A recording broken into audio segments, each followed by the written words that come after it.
Hugs and handshakes. State Senator Angela Paxton, wife of the now reinstated Texas Attorney General Ken Paxton, thanked her husband's defense attorneys after the Texas Senate acquitted him on 16 articles of impeachment. The AG officially set to be back in office this morning after this impeachment trial has ended, but a fight between Texas Republicans that is still going on. It sure is. Chris Sadeghi joins us now to look at the aftermath of this historic trial and really to tell us what comes next. Well, Ken Paxton can return to his job as Attorney General. This impeachment trial, though, could still resonate in the near future, not only politically, but also criminally. That's because Paxton still does have a criminal case hanging over his head, the same securities fraud indictment that was filed in Collin County way back in 2015, and it has seen delay after delay. That includes a move to Harris County. And as we heard in the impeachment trial, the FBA does have an investigation of their own into Paxton, though we do not know if that will result in criminal charges. But perhaps the larger impact to Texans from this trial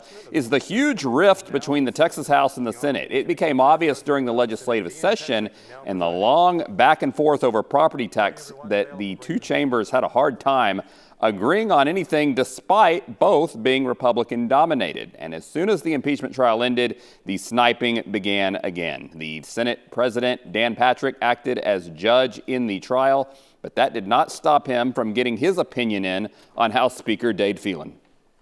Millions of taxpayer dollars have been wasted on this impeachment. I'm going to call next week for a full audit of all taxpayer money spent by the House from the beginning of their investigation in March to their final bills they get from their lawyers. And Phelan did respond to Patrick by saying that his tirade disrespects the constitutional process and that the outcome of this trial appeared orchestrated from the start. Yeah, okay, so there's a lot of bad blood between these two men.